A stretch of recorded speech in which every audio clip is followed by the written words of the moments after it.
So for our round kick, this is our circular kick. So it's like our hooks. Our hooks are coming from around the side of the body.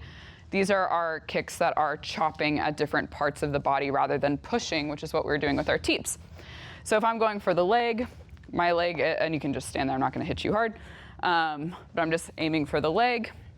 Again, seeing how my hip is being activated for each of these kicks, we are going to hone in on the body kick, here to the body. Then of course, you can also throw this at the head.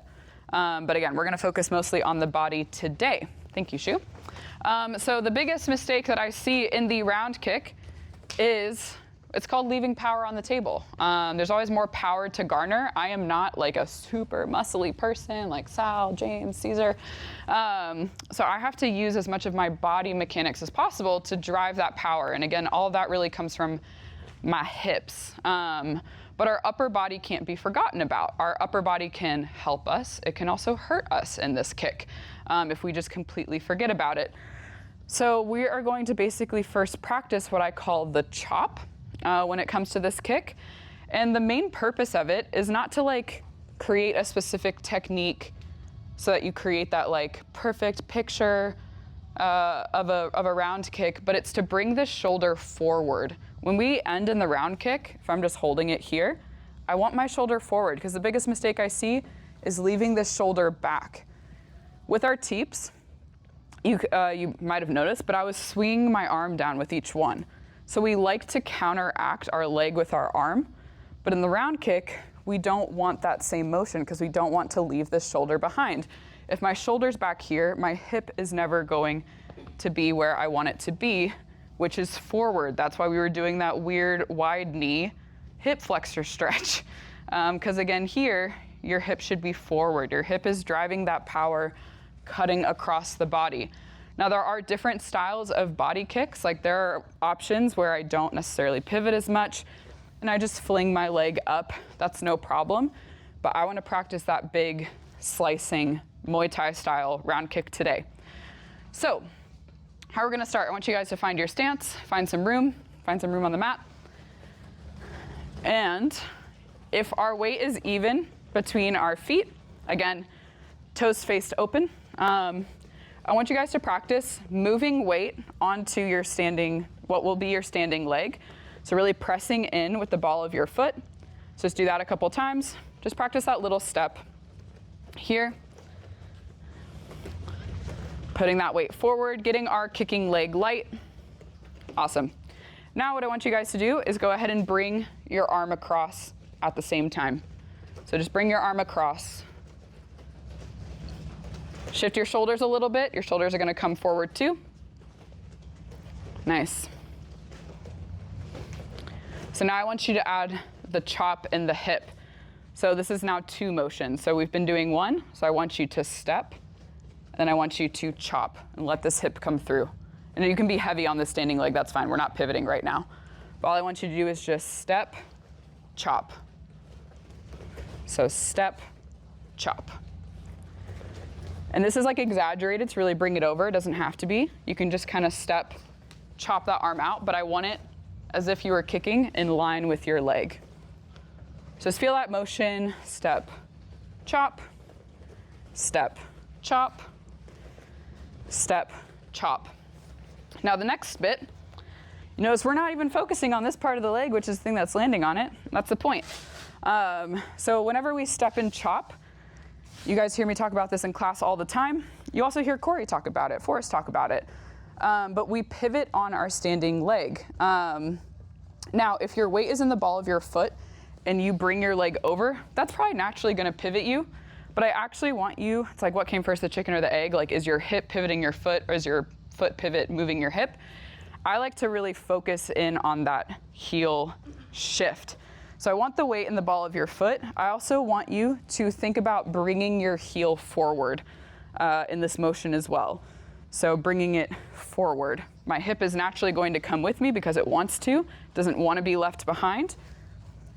And the point here is that for the round kick, we aren't circulating our leg around like this.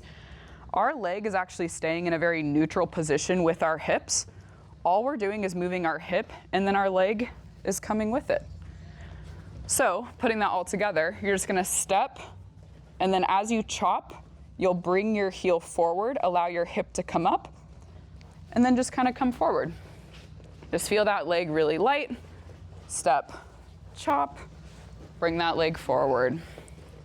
Step, chop, bring that leg forward. Really think about moving your heel forward. Your hip will come with you. Don't think about your leg at all. It's gonna come, right? How's that feeling? That makes sense? It's using our arms to work with us, because what we don't want is this. This is what I see, especially with new people all the time. Not wrong, again, like if you kick somebody, like if you're in a fight or if you're like a tournament, like we do amateur tournaments and things like that, that'll still count as a point, that's no problem. But there's something to be said about technique and the power that can come from technique. So that's all I'm saying here. So again, I want that impact across the body. And so we'll move on to the pads now. And I just want you guys to focus on the technique of this. I don't need a ton of power today. So what I want you to do is just go back and forth, maybe do reps of 2 or 3, but you're just stepping, kicking the body, and then pushing off. Again, getting that cross body impact. Noticing that my leg is not circulating around. Again, it's my standing leg that's bringing my leg up and over. That's a lot sneakier and a lot quicker to just bring my leg almost straight up and then into his body. And then just push off from there. And then she would come at me. Good. Good. When it comes to this kick, you can pause here and then push off of their body. Because also too, just like we were talking about with the teep finishing the kick, you want to land back in your stance. So what's the easiest way to do that is to use their body to actually whip me back into place. Now, if you have the kick shield, same thing. Kyla, if I can borrow you for a second, or if you can hand it to Shu. Then you just hold it to the side like if it was your body, and same thing. You can bring your leg up and then just push off of that pad. Bring your leg up, push off of that pad. But again, all of these things are in motion, helping us to find our balance on our standing leg, feel that heel coming forward, getting that nice cross body chop motion, and using our shoulders and our arms with us rather than against us. That was a whole lot of instruction, but again, this is a really good one, a really cool one. This is very like traditional Muay Thai. And don't forget about your hips. Bring your hips forward. Don't crunch and leave them behind. You want to bring all of your body with you for these kicks. So we're not going to talk about it too intensely, but we are going to practice just the switch kick now. So I know some people kind of switched in there, but this one we're just throwing from our rear side, which is easy. So for this next one, we're going to do the same thing. We're not going to go through the whole like sequence of the stepping and whatnot. But this one's almost easier, where if I'm in my fighting stance and I want to switch to throw a switch kick, then once I switch, my arm can come across, and my foot is forward, a little bit pointed out. And then I was kind of telling Kylie, but it's almost like your body like unwinds onto the body. So the switch kick, all you're doing is from your stance, you're switching, what we were doing earlier in our warm-up, and then you should really just be throwing it from here. You don't need to step after that. That kind of counts as the step. If we're using your arm chop, you bring your arm across with that switch step, and then you just unwind and pivot on that other standing leg.